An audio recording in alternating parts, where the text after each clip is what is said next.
Ерөөсөө хүн суралцах, төлөвшөх гэдэг хоёр үйл явцтай асуултгүй холбоотой. Тэг харамсалтай мэдэн шүү дээ. Тэр хүүхдүүд алдаж үзээгүй. Юуг яаж хийх ёстойг ойлгоогүй байдал нь тэг гэдэг шаардлага хяналт тавьж байгаа. Тэр хүүхд өөрийнхөө туршлагаар биш, эцэг эхийнхээ туршлагыг ойлгоогүй туршлагыг эзэмших шаардлагатай болдог. Бүлийн зөвшөөрөхгүй, үйлдэл хийхгүй, хийх ёсгүй би угаасаа болж байгаа гэдэг бол тэр сэтгэл зүйн асуудал. Алдаа гаргаад ичнээ тэрийгэ засгаж оролдоод чадахгүй, боломж нь болоогүй, тэнд өвөгдөл нь хүрэхгүй байгаа хэрэг оюуны чадвартай байна. Яг нэг тохио авдгийн шиг байгаа. За одоо ингэ болохгүй мэнаа. Болохоо байччээ. Бас буруу байччээ. Одоо юу сэтгэл судлаач нар очие. Очиод ерөөсөө засаад авъя. Болгоод авъя гэж боддог. Тэр нь зөв юм уу? Эсвэл эргээд өөрсдийн хүмүүжлийн арга барил дээр нэг өнгөж харах зүйл. Хамгийн хүүхд гэдгээр нь хүлээн зөвшөөрөх. Яг одоо манай хүүхдийн онцлог гэдгийг эцэг эх юм гэдэг. Хүүхд нь өөрөө би ийм онцлогтой, хүсэлтэй, чадвартай, зорилготой гэдгийг мэддэг. Ингээд өөрөөр хэлбэл бодтойгоор хин бэ гэдгийг мэддэг бол тэр хүүхэд би хаана өрөх вэ гэдгийг.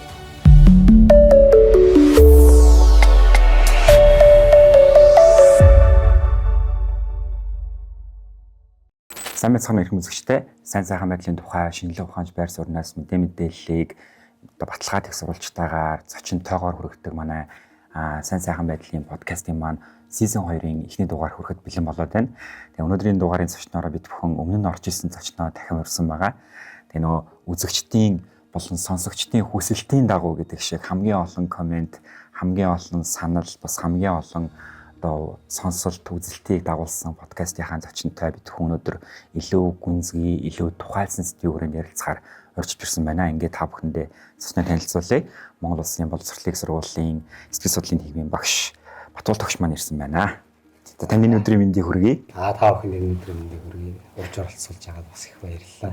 Ямар ч гэсэн бидний урилгыг хүлээн аваад цаг гаргаж байгаа багштай маш их баярлалаа. Тэгээд та бүхэн ярилцсан өмнөх дугаар бол одоо хамгийн түрүүлсэнчлэн нэлээд олон одоо комент, олон санал, бас хамгийн олон ийм сайн мэдээнүүдийг дагуулсан. Тэгэхээр яг нөгөө мэдээж сайхан зочинтой ярилцах сайхан, дээрэс нь бас онцлог чухал сэдвийн хүрээнд ярих нэг сайхан байлаа.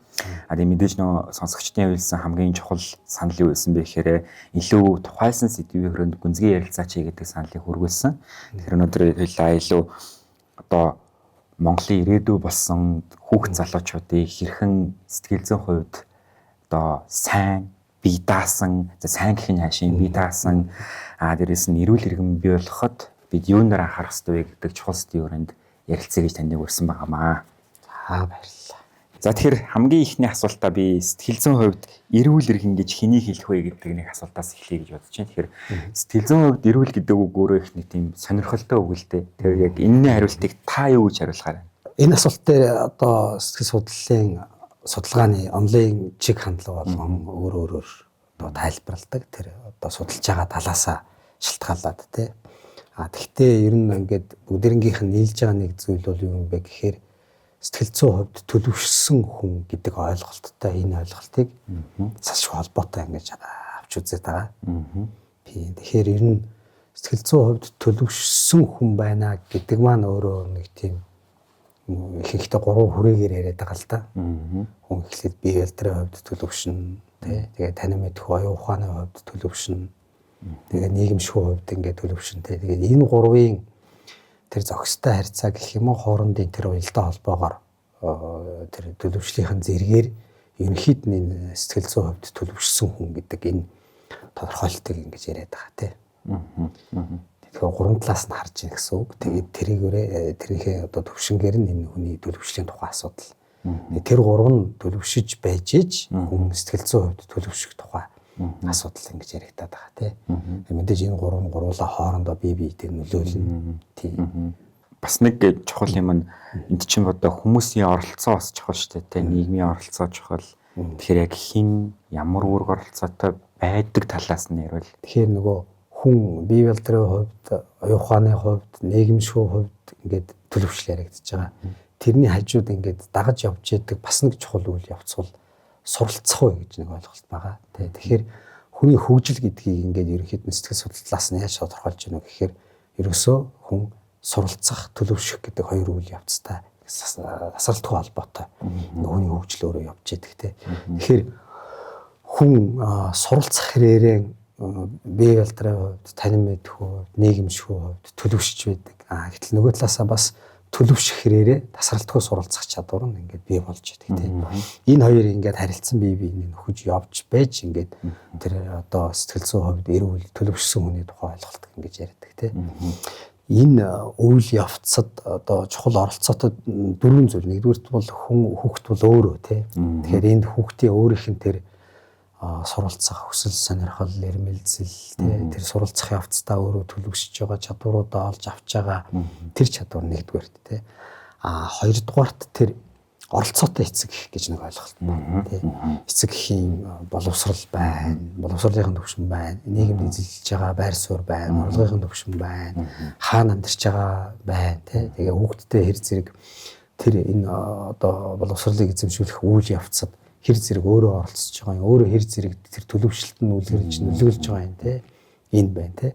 Гуравдугаарт энэ боловсролын сэтгэл судлалт рефлектив багш гэж нэг юм ойлголт яриад байгаа. Тэр нь бол болохоор юу юм бэ гэхээр өөрийнхөө зааж байгаа сэдвүүдийг хүүхдүүдээ судалдаг те. Тэгээ ингээ эрэг холбоотой байдаг, эргэцүүлэн боддог, шинийг ирж хайдаг, тэр хүүхдүүдийнхээ суралцах төлөвшөх үйл явцыг дэмждэг юм багш. Тэгээд дөрөвдүгürt нь энэ төрийн бодлого, сургуулийн аюулгүй орчныг бүрдүүлж байгаа байдал, бодлогын доктортой байдал те.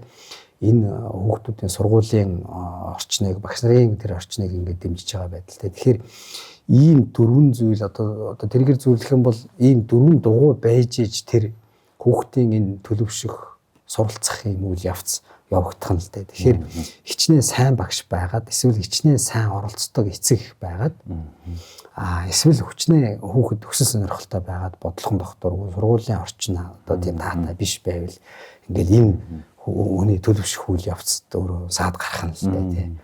Тэгэхээр ингээд ийм дөрвөн талаас нь илүү их тоймлж болох юм болов. Дөрвөн дугаараар майжиж машин явна гэдэг юм шүү дээ. Гэтэл одоо эцэг эхчүүд болон ер нь хүмүүсийн нэг боддог юм чинь сайн сургуулийг л ирж хайдаг штэ. Хавар намартаа. Сайн сургуулийн ирэлт гараад сайн сургуульд орчуулал ерөөсөө хуучин цагаар бол сайн багшийг ирж хайдаг байлээ те. Гэтэл бид нар чинь нөгөө талынхаа дугуйнуудыг бас мартаад байх нь шүү дээ. За танд санийтай энэ багшийн тухай яриа надад их санагдлаа. За багшийн тэр 3 дахь хэсгийн тэр багш өөрөө тийм нөлөөтэй байгаа юм бол хэрвээ тийм биш багш байвал тийм багш болохын тулд яах ёстой юм? Тэгэхээр нөгөө одоо бүр ингээд бүр эхнээсээ л эхэлнэ. Одоо жишээ нь бид нэр сургуулийн өмнөх боловсролын багш байхад эсвэл бага ангийн багш байхад тодорхой aptitude буюу тодорхой хэмжээний өгөгдөл шаардлагатай. Ингээд жишээ нь одоо сургуулийн өмнөх боловсролын багш гэдэг бол хүүхдийг инэрч хайрладаг, ойлгодог, эмпати гэдэг тэр чадвар, хүүхдтэй ажиллах хүсэл сонирхол гэдэг юм нэгдүгээрт. Ингээд тий. Бага анги руу ингээ болоод ирэхээр тийм чадварын зэрэгцээ хүүхдэд тоглоомоор дамжуулж хүүхдтэй ажиллах, ойлгуулах тий.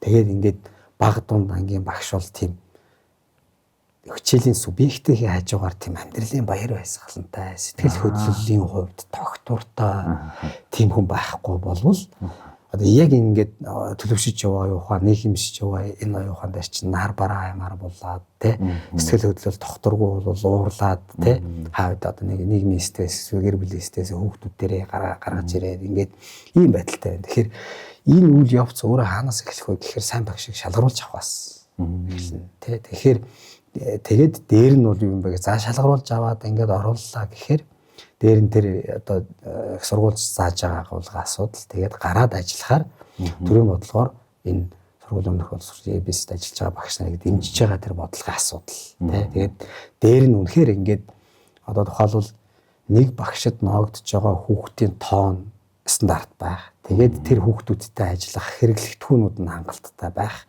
Гэт ингээд энэ зүгээс бол багшаасаа гараад төрийн бодлогоор дэмжиж өгөх хэрэгтэй юмнууд явчихдаг тийм. Тэгэхээр яа харах байхгүй нөгөө дөрвөлээ байж ижил тэр хүүхдийн хөгжлийн төлөвшлийн тухай асуудал яригдах гэдэг. Ер нь багш гэж юм байх юм. Нөгөө эцэг ихний ямар үүрэг үлээх юм. Төрийн зүгээс яах юм? Хүүхдэд өөрөө яах юм? Хүүхдийн онцлогийг яаж харгалцах юм гэдэг. Ингээд ийм юмнууд тал талаасаа орж ирж тэр нь өвдөгш явах гэдэг тийм. Саний нөгөө дөрвөн дугуй гэж нэрлэлч тийм. Саний дөрвөн дугуйгийн 3 3 4 нь бол илүү саний хариултан дээр илүү тодорхой боллоо. За хүүхэд өөрөг одоо орхий гэж бодъё. Тэгвэл эцэг эхчүүд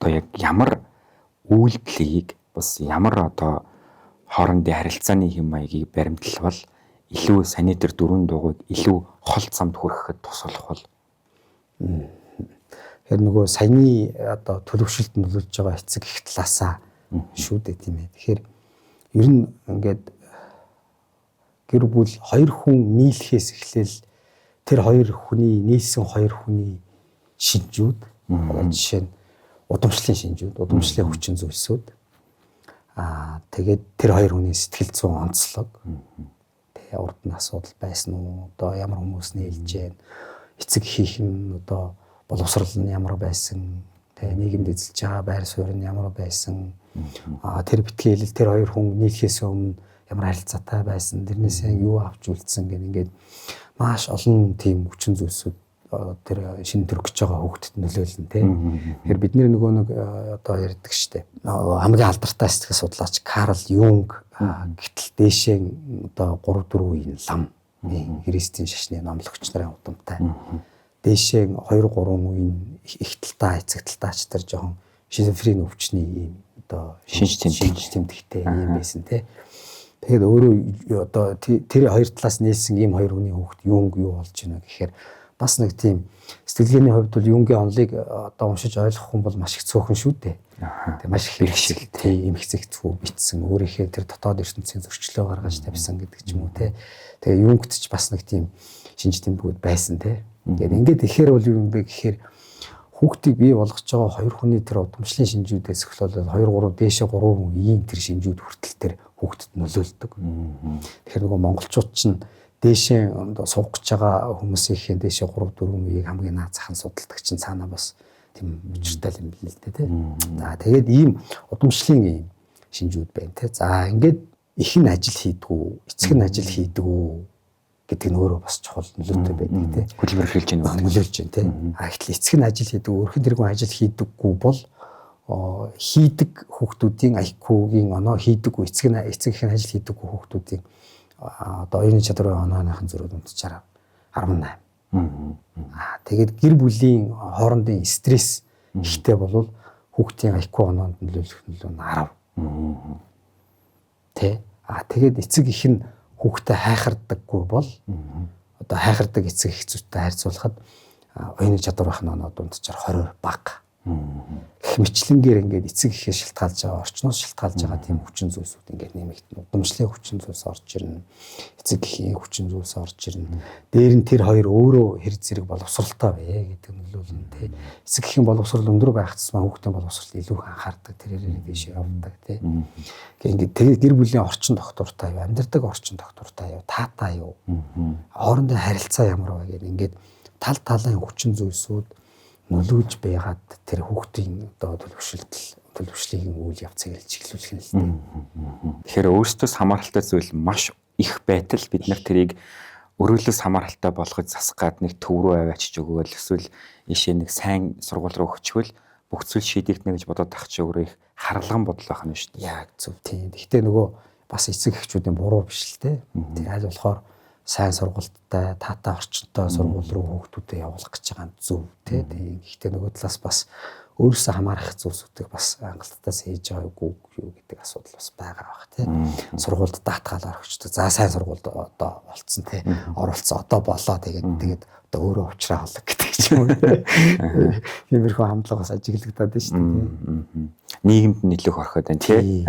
За тэгвэл одоо эргээд нөгөө хүүхд рүүгээ хойлоо эргээ орё.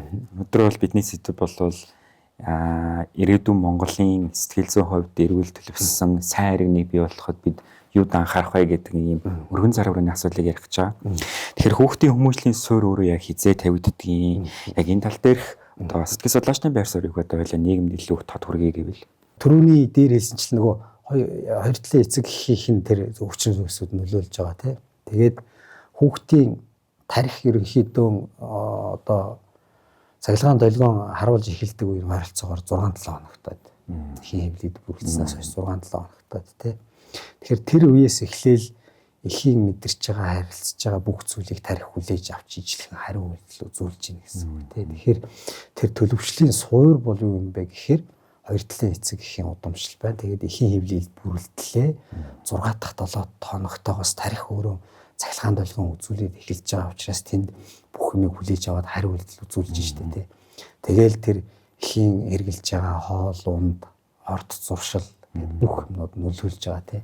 Бид нэр сайн сэтгэл судлаач бид нар бол маш сайн мэднэ. Хэрвээ хэвлэлд хүүхэд байхад нь арх хэрэглэх юм бол хожим хойно FSD гэж синдром үүсдэг тийм. Тэр нь болохоор суралцах чадварын бэрхшээлтэй, оюуны чадвар нь бууралттай ийм хүүхдүүд. Тамхи хэрэглэх юм бол бас энтэй адилхан нөлөөтэй гэл тийм. Ингээд эцгийнх нь ажил дээр нь тамхи татдаг хүмүүс байхад хувцсанд нь шингэсэн тэр удааны тамхины үнэр хүүхдийн амьсгалах агаарт нөлөөлөд бас тодорхой хэмжээгээр уушгины хөгжил хүчил төрөгчийн хангамжид нөлөөлнө гэл зөндөө юмнууд байна шүү дээ. Тэгэхээр яг тэр төлөвшлийн суур бол бүр эхийн хэвлэлд бүрэлдэх үеэс эхлээл ингээл ийм одоо маш их тийм хүчин зүйлсүүд нөлөөлөх нь шүү дээ. Тэгээд дийлэнх эцэг эхчүүдийн нэг бодоод байдаг юм чинь ингээд яг нийгэмдэр байгаа ажиглангууд за нэг ухаан орох үеэсэн ч гэдэг юм уу. За одоо нэг юм ойлгоод юмны наантай цаантай болсон хойно нийлүүлэх хүүхдтэйгээ харилцъя гэдэг талыг их ярих гад байдаг шүү дээ тий. Гэтэл сүүлийн үед бол 5 нас өрхөд оройтно 3 өрхөд оройтно гэж яриад байна. Гэтэл бүр цаанаа бол ерөөсөө эхлээсээ л буюу өөрөх юм байхаас л эхэлж шүү дээ тий. Тэгэхээр нөгөө олон судалгаанууд байгаа л да. Хэрвээ их нь яг жирэмсэн байх үедээ ингээд их сэтгэлээр хямардаг, ундаг, ийм савлгаатай ийм сэтгэл зүйтэй, стресстэй байсан бол хүүхд хожим одоо бүр яраа үедээ хүртэл тэр шинж тэмдгүүд илэрч эхэлдэг. Гидсэн амархан хямардаг болдог, нойрон докторгүй болдог тий. Тэгэл эн чин тэр байдал чинь хожим маань хүүхдийн тэр бүх зүйлд нөлөөлөл тэр хүүхд их амархан хямрамтгай болоо тий. Юмыг хийхээ яг юуг эмзгээр хүлээж авдаг болсон бэ? Тэрийг нь бас эмзгээр хүлээж авдаг болох тийм магадлал ихтэй болоод байдаг тий. Тэгэхээр ер нь ингээл хүүхдийг олхосоо одоо хэвлэлд бүрэлдсэн үед ингээл бүхэл цаг үед л юм хаарч одоо хянамгаа байх тийм эцэгтэй цаг үед байдаг тий.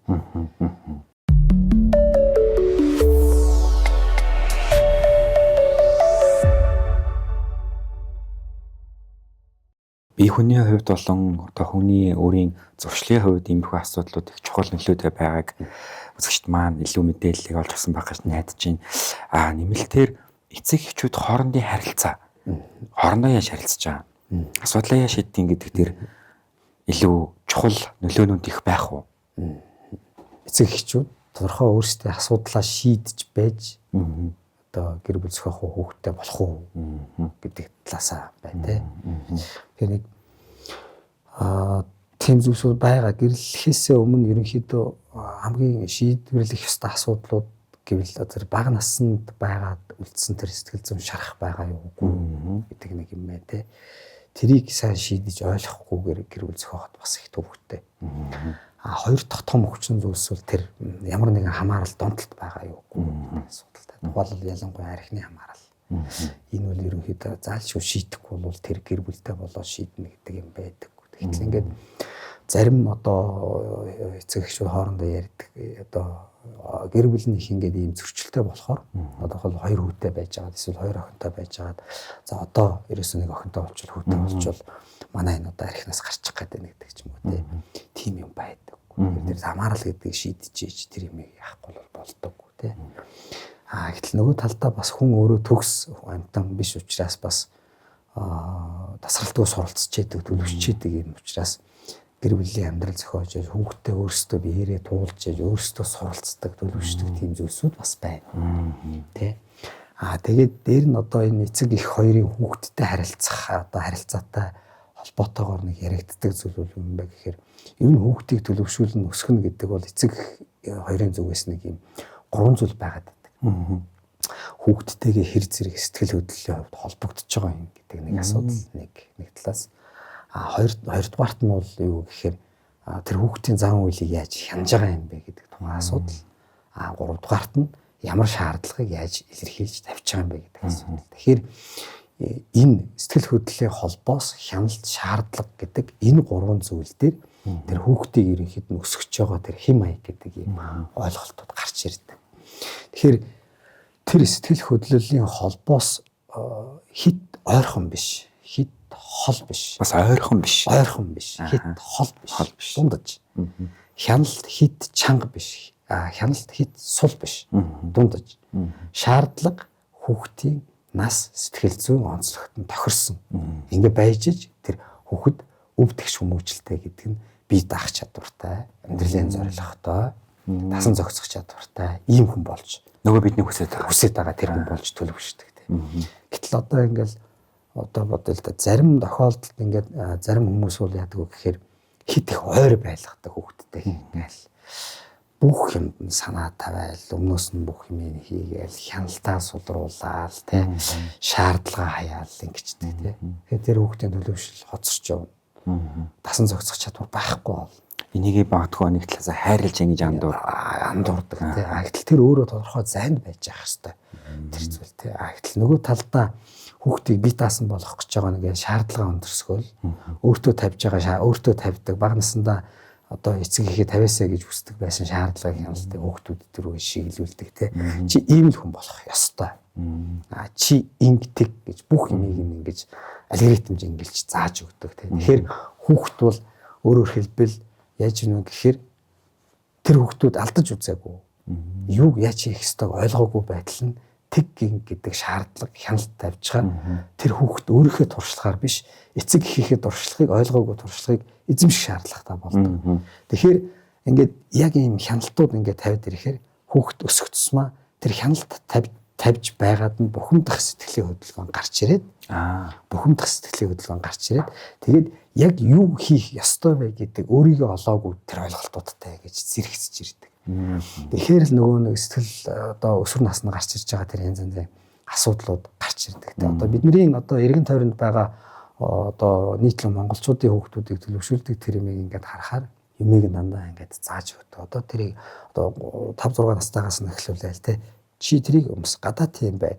Одоо энийг өмс тэр гутлаа өмс гэл ингээд бүх юмыг ингээд заагаад хянаад ингээд өгдөг. Өөрөөр хэлбэл гадаа тийм байгаа одоо ийм хувцас тохиромжтой гэдэг нь тэр эцэг их хүний өөрийнх нь туршлага байхгүй юу? Гэтэл хүүхдэд тэрийг нь мэдүүлэхгүйгээр одоо ингээд хяналт шаардлага өгөхгүй шүү дээ. Туршлага өгдөггүй тий. Тэгэл нөгөө хүүхд чинь насаараа ингэж одоо 14 5 хүртлээр заалгасан хүүхд чинь одоо нөгөө одоо ингээд эсрэгээрээ тий. Одоо юу өмсөх аав ээж гээ ингээ асуухаар одоо нөгөө эцэг их нэргүүлээд тий. Чи одоо өдөө 15 хүрчээд тий юу өмсгөө надаар заалгадаг ямар сони юм бэ гэдэг ингээд идэг тий. Тэгэхээр ингээд тэр бүр багаас нь ингээд энэ гурвыг одоо тэр хүүхдийн онцлогтод тохируулж ингэж харьцах, ойлгох, хүлээн зөвшөөрөх, хүүхдэд алдах боломжийг нь олгох, хүүхдэд алдах боломж олгоод ирэхээр тодорхой хяналтайгаар алдах боломжийг нь олгоод ирэхээр тэр хүүхд бие даах юу хийхээ өөрөө мэдэх тэр үйл явц гарч ирэх юм шүү дээ. Маш чухал одоо бидний мэддэг юм шиг хэрнээ мэдтгүү бас зөв байх гэж хичээдэг хэрнээ буруу бодол руу хэлбичээдэг зүйл дээр их сайхан хариулт боллоо гэж би өөртөө бодлоо. Бидний анхны подкаст цацагдсны дараагаар Монголын нийгэм тэр жигтэй нэг 2-7 хоног өсвөр насны хүүхдүүдийн дээрлэхэлт гэдэг сэдвийг илүү их нэг юм анхаарланд авчирлаа л та. Гэвч яг өмнө нь бол ингээл яригдаал байдаг, байгаал байдаг. Одоо яах вэ гэдэг байсан тийм. Тэгэхээр энэ бол одоо хүмүүжлийн энэ асуудлын одоо шалтгаан дээр нь хүмүүсийн хамгийн сонирхож ирсэн зүйл нь яагаад ингэж дээрлэхтэй юм бэ гэдэг дээр танаас хэрвээ асуулт ирсэн бол та юу гэж хариулах байсан бэ? Бас харж судалж үзсэн л дээ. Нөгөө дөрвтэй холбоотой хүүхдийн өөрийнх нь онцлог байна. Эцэг их гэр бүлийн уур амьсгалын хоорондын асуудалтай холбоотой юм байна. Үе тэнгийн хэмтэй холбоотой асуудлууд байна тий.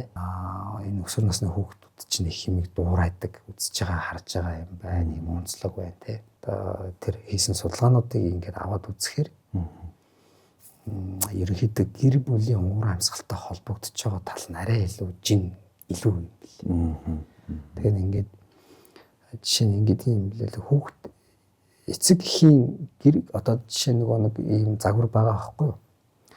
Гэр бүл төр санхүүгийн асуудал тулгарлаа. Хэнийг нь ажилгүй байдаг ч юм уу те ингэлээ. Эцэг их хоёр хоорондоо зөрчилдлөө. Тэрнээс болоод эцэг эхийн хоорондын зөрчил гэр бүлд стресс үүсгэлээ. Хүүхдүүд дээр дарамт болж ирлээ. Хүүхдүүд дээр дарамт болоод ирэнгүүт эцэг их хүүхдийн хооронд зөрчил үүсээд тэр зөрчлийг хүүхдүүд гадагшлуулах арга нь эцэг их рүүгээ ерөнхийдөө чиглүүлэх нь бага байдаг. Тэгээд эргэн тойронд харагдаж байгаа тэрийг одоо гаргаж болох, шилжүүлж болох объектууд ингэж хайдаг. Тэгэхээр тэр үед ингээд дээрлэхэлттэй холбоотой асуудлууд гарч ирж байгаа. Тэгэхээр энэ дээр ингээд нэг тийм за яг бодлогын талын асуудал байж болно. Одоо орчинд нь юм байх хэвээр хүүхдүүд бие биендээ ингэж хандах ёстой энэ одоо зөв.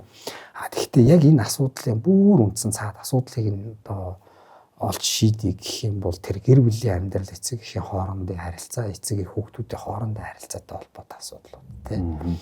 Тэрний тусгал нь гадагшаа илэрч байгаа дөрөв хавиргаж гарч ирж байгаа илэрхийлж байгаа хэлбэрүүд нь тэр дээрлэхэлт байгаад байдаг юм. Яг ингээд одоо гадны судалгаанууд бас байл л дээ. Яг ямар хүүхдүүд дээрлэхэд байна вэ гэхээр дандаа одоо гэр бүлийн амьдралын орчны асуудал ихтэй. Үл хайхардаг, гэр бүлийн стресс ихтэй, ямар нэгэн байдлаар тэнд зөрчил хуримтлагдсан, удаан шийдвэрлэж яваагүй, удаан шийдвэрлээгүйгээс үүдэлтэй тэр асуудлууд ингээд сургуулийн орчинд гарч ирж байгаа тэр юмнууд шалтгаан нь ер нь энэ шүү гэсэн тийм судалгааны дүгнэлтүүдтэй би маш их таарлцсан. Тэгэхээр ерөөсөө л хүүхд бол эцэг эхийн тал юм а гэдгийг чинь л маш энгийн хариулт нь энэ байх нь шүү дээ тий. За тэгвэл эцэг эхчүүд бид бүхний гаргадаг хичээгээд байна те. Сайн ээж аав багч ингээ хэрэндээ л хичээгээд байна. Гэхдээ өөрийн мэдлэгөө гаргаад байдаг алдаануудыг бас юу байж болох вэ? Тэрийг засах боломжууд бас юу байж болох вэ? Энэ дэр таны зөвлөмж. Тэгэхээр нөгөө юуг алдаа гэж үзэх вэ гэдэг нь өөрөө хүн болгоны хувьд бас өөр те. Тэгээд алдааг засахын тулд алдааг алдаа гэж хүлээн зөвшөөрөх нь өөрөө чухал. Тэ. Өөрөөр хэлбэл алдааг энэ миний хийсэн алдаа байна гэдээ хүлээн зөвшөөрөх юм бол тэр өөрчлөгдөх алхам болж болно тийм. Гэтэ алдааг засах гэдэг ойлголт байгаа учраас ер нь засна гэдэг ойлголт чинь тэр хийсэн алдаанаас өмнө нь ухаарлан нэг алхмын өмнө явж байгаа тохиолдолд тэрийг засах тухай гардаг тийм. Тэгэхээр хүн ер нь ингээд нэг юм өөрчлөлт хийхэд тэр юмыг засахад ингээд нэг юм хид хідэн үе шат давж явдаг. Хүн эхлээд мэдэрдэг. Дараа нь ойлгодог. Би нэг ингэсэн юм байна шүү дээ. Тэгээд нэг тийм хийх тэр ойлгосон зүйлээ дараад нэг тийм хийх оролдлогууд хийж эхэлнэ. Тэгээд үйлдэл хийн, оролдлогууд хийн, үйлдэл хийн. Тэгээд үйлдэл хийгээд дуусгасныхаа дараа ямар нэгэн байдлаар одоо сэтгэл ханамжийн талаарх үнэлгээ өгдөг. Тэгээд энийг бид нэр одоо сэтгэл зүйн өөрчлөлтийн гештальт мөчлөг гэж ингэж нэрлэдэг. Тэгэхээр эцэг эхчүүд бол энэ мөчлөгийн дандаа одоо нэг алхмын өмнө явж явах хэрэгтэй. Гэтэл одоо ингээл хэдүүлээ харъя л да.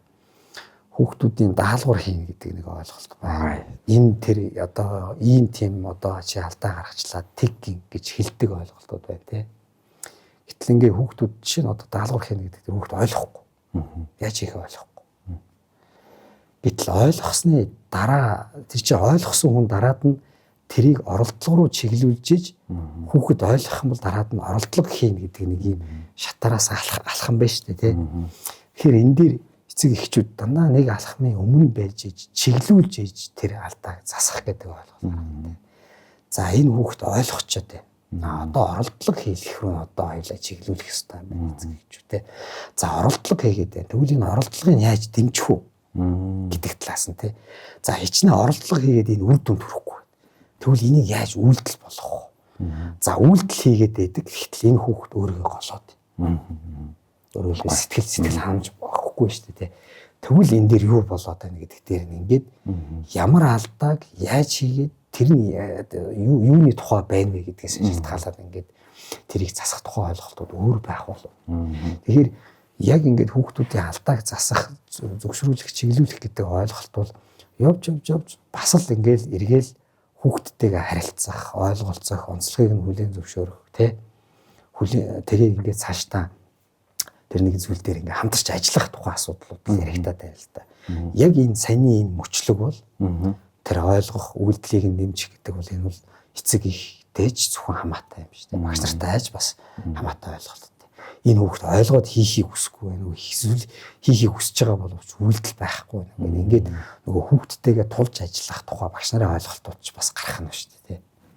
илүү их ерөөсөөл хүн төвтэйг байж илүү би хинтээ яаж харьцаад байгаа вэ гэдгээл бодох нь яг зөв. Өнгөрсөн подкастын доор нэг ийм комент хийсэн юм. Тэгвэл одоо тэгээд ингээд өөрөө асуудлаа шийдээд за одоо дууслаа. Одоо би өөрөө боллоо. Тэгээд одоо би хүүхдтэй болох уу? Гэсэн асуулт байсан л та. Энд дээр та юу гэж хариулах вэ? Шийдэж дуусчиж хүүхдтэй болох уу? Тий, одоо нэгсэндээ би асуудалтай юм байна л та. Асуудалтай гэдгийг ойлгочлоо. За гэтэл би ч одоо тэгээд асуудлаа шийдэхгүй бол болохгүй юм байна шүү дээ. Тэгээд хүүхдтэй ямар нэгэн байдлаар санаатай болон сонсоргүй байдал нөлөөлөх гээд. Тэгвэл би одоо шийдчихийж хүүхдтэй болсон дээр юм уу гэдэг нэг асуулт байсан.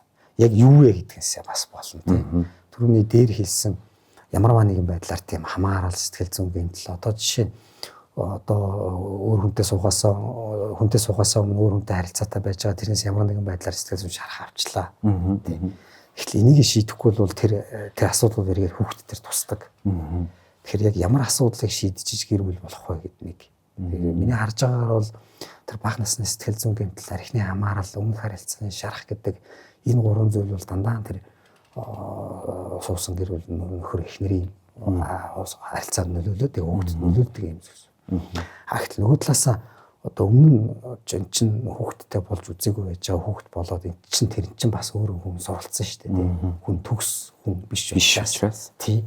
Тэгээ суралцаад явах тэр хугацаанд өөрөө төлөвшөх тэр юмуд бас байна тийм. Тэгэхээр энд чинь заавалчгүй тэрийг энийг ингэж тэгжээж за одоо л гэр бүл болёо гэдэг асуудал бас одоо юу хэрэгэлзээтэй. Гэтэл нөгөө талдаа одоо ингээд хүн өөрөө одоо жишээ нь ер нь ингээд танин мэдхүн хувьд төлөвшсөн хүн гэж хэнийг хэлэх вэ гэхээр мэдээллийг зөв боловсруулдаг, логикийн хувьд зөв дүгнэлт хийдэг, алдаанаасаа байнга суралцж яадаг, тэгээд дасан зохицдог. Ерөөс ийм дөрвөн чадвар яриад байгаа байхгүй юу? Тэгэхээр ингээд тухайлбал мэдээллийг боловсруулах чадвар гэдгийг энийг бид нэр хүүхдүүдтэй бичих үсэг зааж, тоо бодлогод суралцж байна. За дараад нь юмны логикийг олдог, учрыг тунгаадаг гэдэг дээр бид нэр бүх хичээлээрээ дамжуулж ингээд хөхийг хичээж байна. ертөнцийн зөв тогтолч нэ миннээс тогтдог ингэдэг гэдэг. Гэтэл хоёр юм үлддэг. Туршлагаасаа суралцах чадвар, дасан зохицох юм гэдэг чинь маш чухал. Энд хүн болгоны ялгаа ингээд гарч ирдэг тийм. Гэтэл ингээд хүн ер нь туршлагаасаа суралцаад дасан зохицоход нөлөөлдөг юм бол одоо жишээ нь ингээд ихтэй сургууль төгслөө гэхэд мэдлэгийн хувьд болоод авчлаа. Хүн зөв тогтлыг нь ухаарчлаа тийм. Гэтэл хүн төгсөөд ажлын байран дээр гарч иж мэдлэгээ туршлага болгож хувиргаад тэрнээсээ суралцаад энэ нийгэмд дасан зохицох тухай асуудал гарч ирдэг. Янз бүрийн сэтгэл хөдлөлттэй. Тэр орчинд дасан зохицох тийм янз янзын хүмүүстэй ажиллах, хамтарч ажиллах ийм асуудал гарч ирдэг. Гэтэл тийм боломж олохгүйгээр, тийм боломж авахгүйгээр тий одоо жишээ нь одоо 18-т 21-т ажил хийлгүүгээр гэр бүл зохиочдөг. Тэгээ дараагийн хүүхд гараад ирдэг. Гэтэл тэр хүн өөрөө тэр одоо танин мэдхүү хувьд гүйц төлөвшгүйгээр хүүхд болчихж шүү дээ.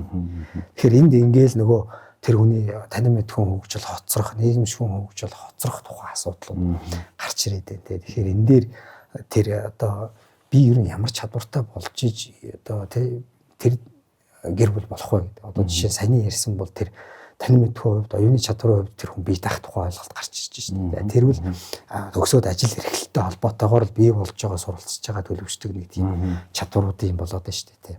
Гэтэл нийгэмшгүй юм бол ингээд насан туршдаа яваад идэх шүү дээ. Хариултыг бүр ингээд давуулан хариуллаа гэж би одоо үзэхээр байна.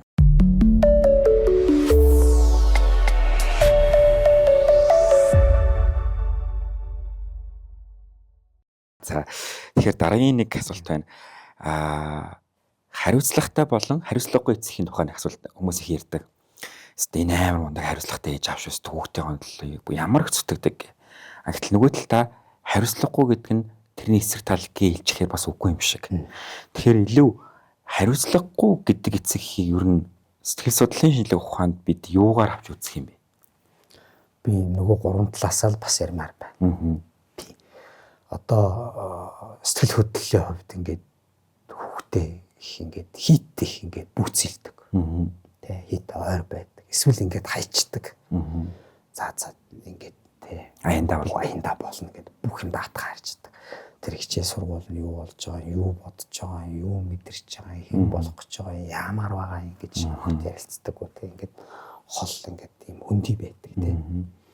Эсвэл бас их нөгөө хит хянаад байдаг, хянахгүй байдаг, шаарддаг өндөр байдаг, эсвэл шаардлага маш бага тавьдаг. Энэ гурвын аль нэгийг нь орхигдуулахаар тэнд эцэг эхийн хариуцлагын тухай асуудал яригдана. Гэтэл одоо ингээл зарим зүйлээр ингээл анзаархад одоо тухайлбал яагаад ингээд сэтгэл хөдлөлийн хувьд хит их ойр байгаад ингээд бөөцөлөд байна вэ гэхээр одоо зүгээр монголчуудад байдаг зүгээр нэг хамгийн наад захын зарим айлууд дээр байдаг зүйл энэ манай тэрний сүнс гэдэг. Маш их сонсчихсон. Одоо монголчуудын одоо тэр нэг одоо шашны ихтгэл үнэмшил уламжтай холбоотой юм биш үү? Ихтгэл үнэмшлийн асуудалтай холбоотой. Тэгээ манай аав ээж учраас өвөө юм учраас гэдэг ингээд шаардлага тавьдаг. Шаардлага тавьдаггүй, хямдаггүй. Тэгээд сэтгэл хөдлөлийн хувьд их ойрол байх гэдэг.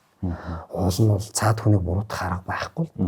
Гэхдээ тэр нөгөө талаасаа бас тэр хүүхдийн төлөвшөлт хариуцлагагүй хандж байгаагийн хэлбэр байхгүй.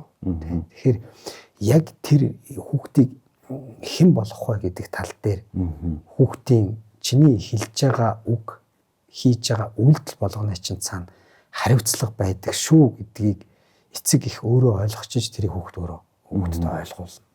Тэгэхээр тэрийг ойлгохгүй байгаа хүмүүсийг ингээ хүүхдийг төлөвшүүлэх гэж ингэж үзээд өөрөөхөө ингэж моохорж үзэж байгаа нь бол өөрийн мэдлгүй хийж байгаа тийм алдаанууд. Тэ. Тэгэхээр энд бас л тийм хүн өөрөө одоо суралцах хэвээр тий. Ингээ ер нь хүүхдийг төлөвшүүлнэ гэж юу юм би юу анхаарах хэвээр. Ингээд хүн өөрөө суралцж ийж тэнд эцэг гэдэг тийм үүрэг хариуцлагын тухай асуудал. Тэгээ тэр хүн тааштай бие даах тухай асуудал гарч ирэх нь шүү дээ тий. Яг л нэг чисто хотлоо ярьж болохгүй шүү гэд хэлдэг мөртлөө хаалхын үнд төвшингууд очиод байхгүй байна гэж хэлчих гэдэгтэй адилхан байх нь шүү дээ. Түрүүний таны ярьсан нэг зүйлийг бас нөхөж бас илүү тодруулан санагдчихэв. Сая ингээд эцэг эхчүүд заалтаа гаргах чи тий. Тэгэхээр ингээд болохгүй байгаа ойлгох чи ингээд би буруу байжээ гэдгийг мэдлээ. Гэвч тэрийгэ та түрүүн нэг алдаагаа хүлээмжшөөрөх ойлгох тухай ярьсан. Тэгвэл анхны үгт дээрээ гаргасан алдаагаа дараагийн үгт дээрээ илүү зассан сайжруулах боломжууд байдаг юм шиг надад тийм зүй төгтөл харагдаж байна л та энэ тал дээр. Хэлгүй яах вэ? Хүн чинь өөрөө ингээд суралцаад яваад байгаа тий. Одоо хамгийн наад зах нь ингээл тэр хувцлалт дээр тий тэр хүүхдэд хандж байгаа юм дээр за эхний хүүхд дээрээ хоёулаа ээж аавд тэгж даатгсан ингэсэн тэр нь буруу байсан. Одоо энэ тэнд нь тэгж явуулаагүй тэр нь оройтсан байлээ. Тий даалгаврын тэгж хийлгэх ёстой юм байсан байлээ гэдэг. Ингээд хүн өөрөө одоо хөгжин гэдэг чинь хоёр үйл явц бие биенээ хөөл ингээл тасалдахгүй яваад байгаа үйл явц шүү дээ. Хүн өдөр тутамдаа суралцсан. Суралцах хэрэгээр төлөвшөх хэрэгээр суралцсан. Тэгэхээр ингээл гэхдээ нэг юм багтаа. Нөгөө нэг юм цаана нөгөө алдаансаа хэр зэрэг суралцдаг юм бэ гэдэг нь. Тэр нь хүн болгоны хувьд өөр байгаад. Тэр нь явж нөгөө хүний энэ оюуны чадвартай холбоотой ойлгоход байгаа.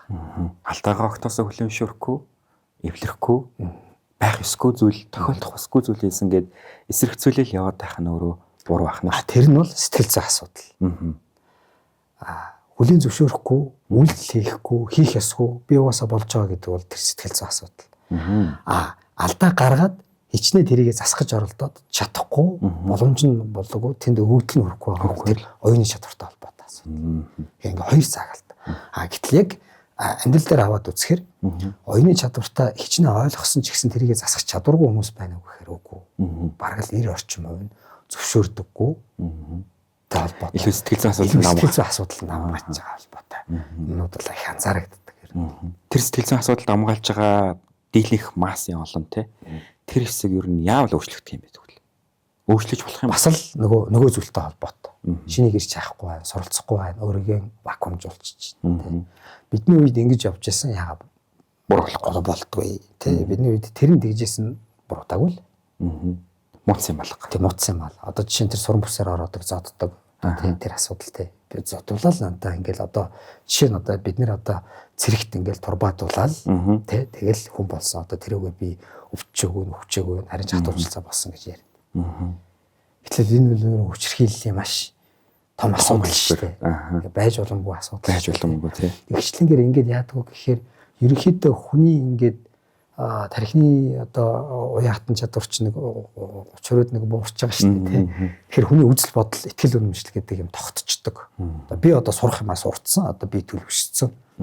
Одоо ингээд хүн өөртөө тийм автоматар тийм хаалт одоо тий ийм үсгчээр гаднаасаа ингээд юм хүлээж авах, эргэцүүлж бодох, төлөвшөх, алдаагаа засах гэдэг тэр юм ингээд багасаад ирдэг. Хүний тэр суралцах төлөвшөх гэдэг боломж чинь хязгааргүй болоод байна шүү дээ. Тэр өөрчлөгдөх ёсгүй гэдэг тэр итгэл үнэмшил чинь хүний тархинд өөрөө автоматар бий болгосон л тэр юм байгаад байна шүү дээ. Тэр л өөрчлөгдөх боломжтой. Гацгүй хүн өөрөөс нь л яаж хүлээж авч байгаа гэдгээс хэлбэл гоо. Тэгэхээр ерөөсөө өөрийгөө болсон, дүүрсэн, одоо хансан гэж бодох биш. Алдаанасаа суралцсан, илүү угшаа тэмүүлээ, шинэ юм сонирхъя гэдэг тэмүүлэлтэй байх хэрэгтэй юм байна. Тэр би илүү зөвхөн одоо нэг харагдах байдал юм уу эсвэл одоо үзэгдэх үзүүлэлтийн хувь биш, цаагаараа сэтгэл зүйн хувьд хүртэл давхар хөгжиж гинэ гэсэн үг байна шүү дээ. Тэр хүн юу гэж хэлэх гээд байна гэхээр хүн сурах хэрэггүй гэж бодох цагтаа л хүн дандаа уруудж идэг. Дандаа тэр хөгжлийнх нь үзүүлэлтүүд нь буурч идэг. Гэтэл одоо сая нөгөө нэг улсын 90 хэдтэй юм те одоо их сургуульд те одоо бага ангид сураал те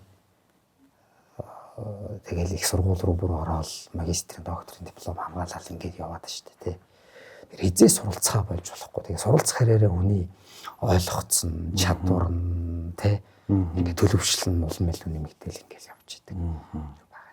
Таны ярианаас би эцэг эхчүүдийн талаар, нийгмийн талаарх бид юу хийх ёстой, юу хийж болохгүй вэ гэдэг хариултуудыг нэлээд их авлаа. Эсвэргээрээ бидний бас нэг мэдүүлэх ёстой хэсэг бол боловсролын байгууллага өөрөө байж гин тэ. Тэгэхээр энэ боловсролын байгууллага хүүхдийн хүмүүжил төр нь ямар оролцоотой бас юуг илүү их анхаарах ёстой вэ? Аюулгүй орчин. Сэтгэл зүйн хувьд аюулгүй орчин. Зөвхөн бие махбодын хувьд биш. Бие махбодын хувьд биш. Одоо тэр сайхан байшин барилга байх гэдэг нь бол тэр нэг асуудалтай. Сэтгэл зүйн хувьд аюулгүй орчин гэдэг нь хүүхд үнэхээр ялгуурлалыг мэдэрдэггүй. Тэ? Тэгш одоо боломжийг, тэгш боловсролыг олгож байгаа. Тэ? Хүүхд анги дээр ирэхээр хүлээн зөвшөөрөгдсөн байдлыг мэдэрдэг. Багш нь одоо ихтэл ингээд тэгш хүлээн зөвшөөрдөг. Тэ? Сандал ширээн одоо тийм хангалттай. Одоо багшид ноогдож байгаа хүүхдийн тооноос эхлүүлээл юмнууд байна шүү дээ. Энд одоо тэрийг хичнээн эцэг их чармаагаад эсвэл одоо хүүхдүүд өөрсдөө чармаагаад тийм орчныг бий болгож чадахгүй шүү дээ. Энд заавч бодлогоор хийх хэрэгтэй юмнууд байна тий. Тэр физикал бие бялдрын болоод сэтгэл зүйн хувьд аюулгүй орчныг үүсгэх нь нэгдүгээр одоо тийм боловсролын байгууллага хамгийн чухал зорилго. Тэр орчинд юу нөлөөлж байна вэ гэхээр тэр бодлогоор л хийх хэрэгтэй юм тий. Тэгээд дээр нь бол юу юм бэ гэхээр энэ дээр тэр яг тэр хүүхдүүдийн одоо нас сэтгэл зүй онцлогтон тохирсон сургалтын агуулга тэрний хүртээмж тий яг тэр цаад ер нь боловсролын зорилго нь ер нь юу юм бэ тий бие дааж ажиллах чадвартай үнэлэг тийм ээ нийгэм ямар ч орчинд дасан зохицох чадварыг тэр суурийг нь тавих сэтгэл зүйн талаас нь тэр нь чухал шүү дээ тий. Таны ярианы эхний хэсэгт нэг юм өгүүлбэр явуулсан л та. Нөгөө нэг юм зоригтой хүн гээд манай нийгэм илүү их одоо нэг юм өрсөлдөөнт хэв шинж рүү эхэлж чинь л та одоо бүгд л манай хүүхд л хамгийн лаг сургуульд орох хэвээр юм энэ л одоо амжилттай байх хэвээр гээд гэтэл тэр амжилт тэр хүрэх гээд байгаас ирүүч өгөх гэхэд нэг зориг гэдэг нэг юм байгаад байна шүү дээ. Тэгвэл би хүүхдтэй сайн зорилго магадгүй тэр том зорилгыг утга учиртай зорилгыг өгөхөд бид юун дээр анхаарах хэрэгтэй вэ? Хамгийн нэгдүгээрт хүүхд гэдгээр нь хүлээн зөвшөөрөх асуудал. Яг одоо манай хүүхдийн онцлог юм гэдгийг эцэг их мэддэг. Хүүхд нь өөрөө би ийм онцлогтой, хүсэлтэй, чадвартай, зорилготой гэдгээ мэддэг. Ингээд өөрөөр хэлбэл бодтойгоор хэн хэмбэ гэдгээ мэддэг болвол тэр хүүхэд би хаана хүрэх вэ гэдгийг мэднэ. Өөрөөр хэлбэл би тийм болох хүсэлтэй, зорилготой. Энийг эцэг их нь бас олж харна. Тэгэхээр бодит байгаа байдал, хүрэхийг хүсэж байгаа байдал хоёрын хоорондын зөрүү нь ялимгүй их байвал тэр хүүхэд зориг гэдэг хүсэл эрмэлзэл гэдэг юм гарч ирнэ. Гэтэл ямар тохиолдолд одоо ингээд хүүхдэд сэтгэл готрол болдгийн, төгшүүр бий болдгийн гэхээр хүүхд өөрийгөө мэдэхгүй болох. Өөрийгөө мэдсэн ч гэсэн эцэг их нь хүлээн зөвшөөрөхгүй болох. Одоо чи наадах чи хэрэггүй. Гараад ямар ч одоо тийм ажлын байр байхгүй. Тийм. Наад одоо бодлоо иртгэн шиг хай. Гэдэг тэр хүүхдийн өөрийнх нь хэн байх вэ гэдгийг эргэн тойрных нь хүмүүс хүлээн зөвшөөрөхгүй болохоор хүүхдүүд сэтгэл готролд орж эхэлнэ. Тэ? Янз янзын буруу дадал зуршлууд үүсч эхэлнэ. Тэ? Тэгэхээр яг тэр өөрчлөлт рүү хүрэхэд хамгийн гол зүйл бол бодтойгоор хэн бэ гэдгийг хүүхдэн ч өөрөө эцэг эхэн ч өөрөө хүлээн зөвшөөрөөд дараад нь тэр хүүхдийн хүсэж байгаа зүйлийг дэмжих тухай асуудал гарч ирдэг тий. Нөгөө Карен Хорнагаас эхлээл одоо эрдэмтдийн одоо үзэл биш тий. Хүүхд нь яагаад асуудалд ордог юм бэ? Нийгэм яагаад ингэж нэг юм одоо дээр дооргүй их захгүй мөнгөний төлөө тий ямар нэг ийм хийсвэр юмны төлөө уралдсан өрсөлдсөн юм бий болчдөг юм бэ гэхээр хүнийг хүн гэдгээр нь хүлээн зөвшөөрөөгүй нийгэм хүнийг бусдад харагдах байдлыг нь голчилдог нийгэм болчоор хүмүүс ингээд их захгүй уралдаанд ингээд орчдөг. Энэ өөрөө хэзээ нэгэн цагт юу руу оруулдаг вэ гэхээр заавал одоо зүй тогтолцоо юм бэ гэхээр стресс рүү, сэтгэл готрол руу одоо ямар нэгэн байдлаар зан үйлийн гацсан хэлбэрлүүл оруулдаг.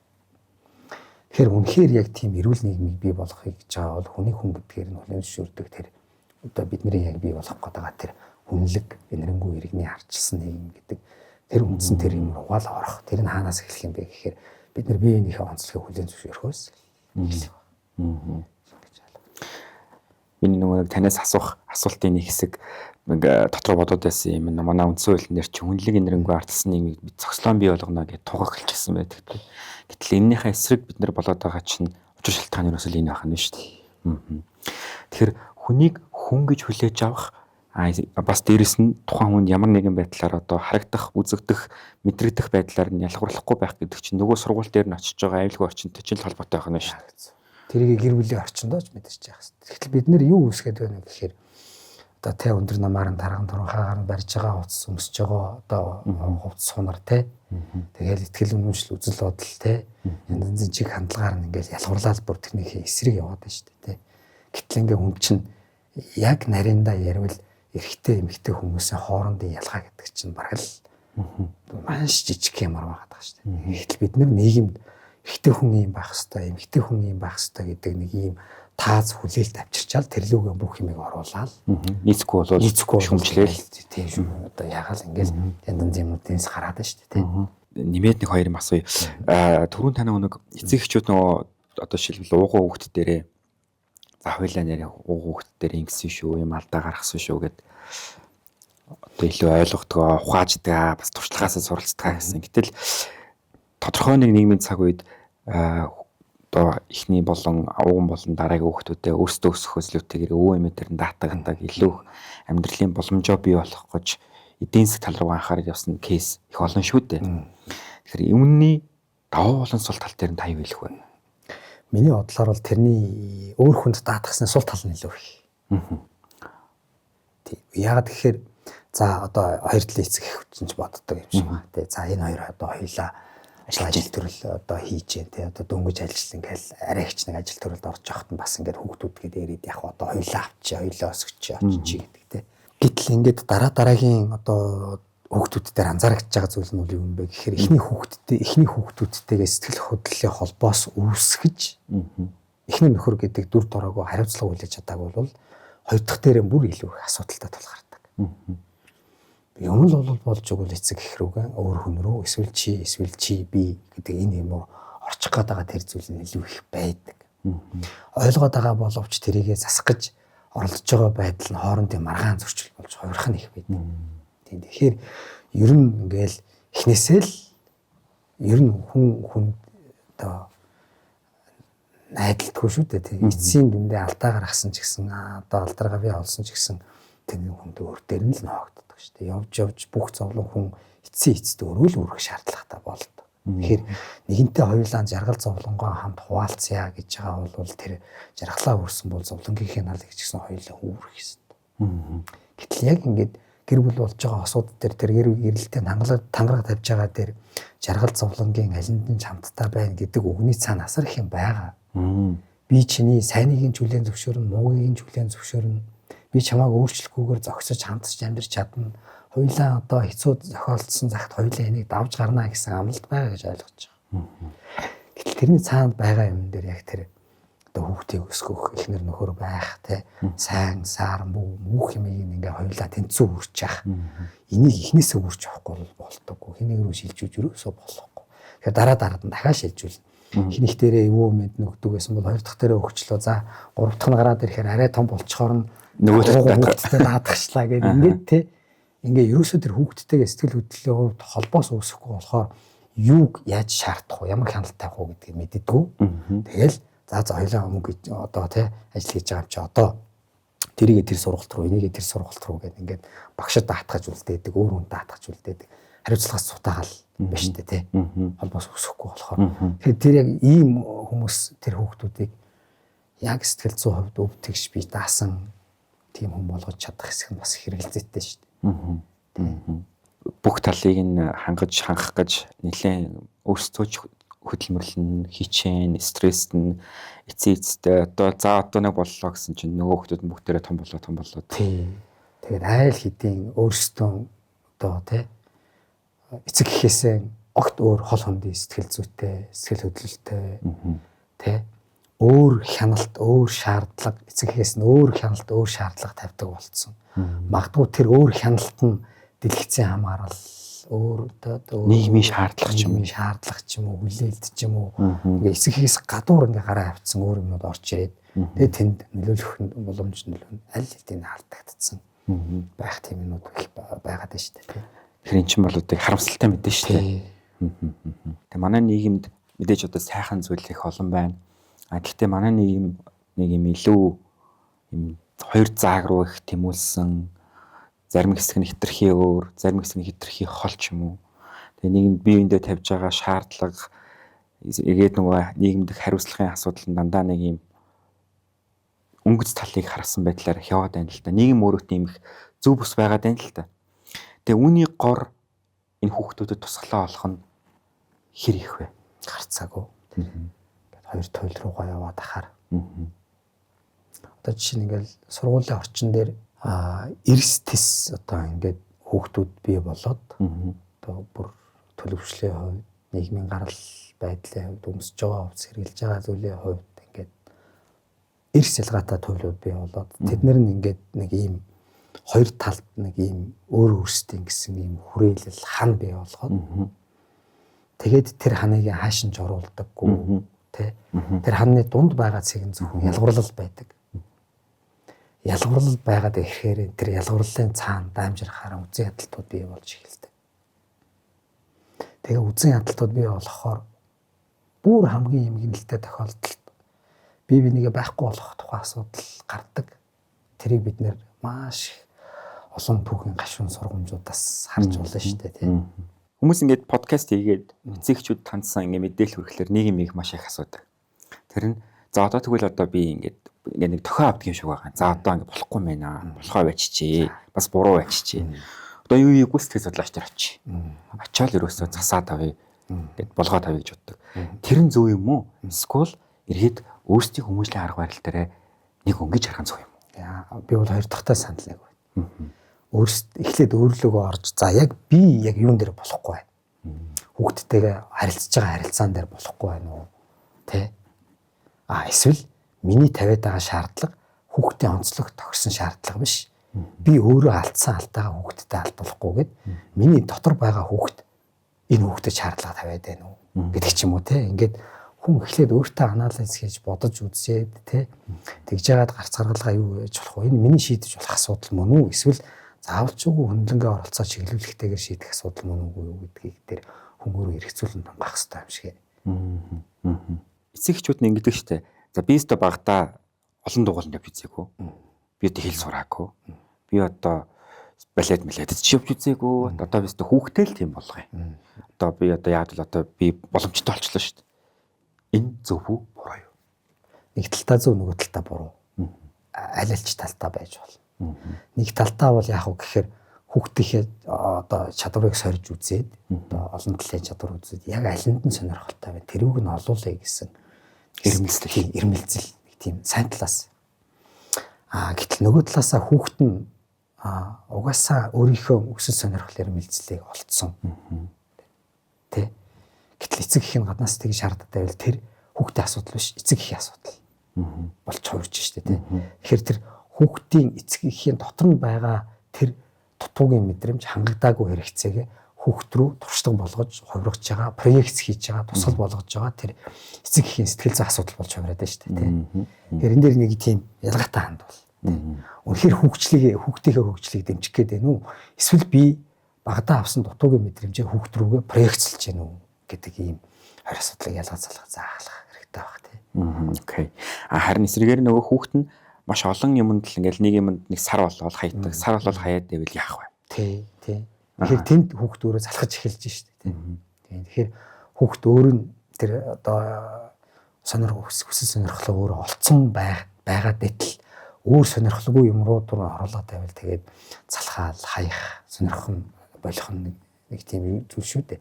Гэтэл нөгөө талдаа бас үнэхээр тэр хүүхд өөрөө туршиж үзээд болохгүй байна гэдгээ таньж мэдж байгаа. Бас сайн үйл явц байж байна. Сайн туршлах гэж хүлээж сайн туршлага байж бас болно те. За би энэгээр явахгүй байна. Над ийм өгдөл байхгүй байна. Таньж байгаа үйл явц байж байна. Гэтэл нөгөө талдаа бас бодох хэрэгтэй зүйл юм бэ гэхээр үнэхээр тийм өгдөлтөө хүүхд байтал багш нь тохирохгүй байсан бол яах гэдэг юм байна те. Тэгэхээр яг л нөгөө нэг амьдрал дээр яах вэ гэхээр тал талаас нь бодож үзмээр юм шиг. Манай хүүхдээ онцлог мөн үү, багш нь тохирох уу, те? Чадвар нь юу? Миний өөрийн дотоод ертөнцөө би ингээд байгаа юм биш үз гэдэг. Ингээд тал талаас нь харахгүй бол бас те нэг ерөөсөө л юм гэдэг дүгнэлт өгөх нь жоохон тийм баг. Ойлголоо. За, их мэсгчтэй өнөөдрийн маань дугаар энэ хүрээд өндөрлөж байна. Тэгээ бидэнд сайн сайхан байдлын тулгуур үзүүлэлт болох гэр бүл гэдэг маш чухал хүчин зүйлийг бий болгоход ирээдүйн манай улсын ажиллах хүчин, ирээдүйн манай улсыг авч явах энэ үр хүүхдүүдийг хойч үеийг илүү хүнлэг энэрэнгүй сэтгэл зүйн хувьд төлөвсөн би даасан иргэн болоход бид ямар зүйлийг хийх ёстой вэ? Юуг хийж болохгүй вэ? Яах хэрэгтэй вэ гэдэг дээр нэлээд хэрэгтэй амьдралд ойрох олон зөвлөмжүүдийг авлаа гэж бодож байна. Тэгээ танд цаг гарган энэ чухал зүйлсэд хариултыг бидэнд хуваалцсан танд маш их баярлалаа. За тэгээд танд бол манай хамт олон бас үзэгчтэй баярлалаа. Тэгээд хас жаргал сайн сайхан бүхнийг хүсье. Сайн сайхан байдлын тухай шинжлэх ухаанч байр сууриас мэдээллийг өргөх зорилготой бидний подкастын ээлж дугаар энэ хүрээ өнөрлөж байна. Бид бүхэн дараагийн дугаараараа илүү олон зочинтой, илүү олон өв байр суурьуудыг хүргэх хэрэгцээ ажиллах болно. Ингээд сайн сайхан байдлын тухай подкастын маань season 2-ын энэ дугаар энэ хүрээд өндөрлөж байна. Дараагийн дугаараараа уулзцгаая.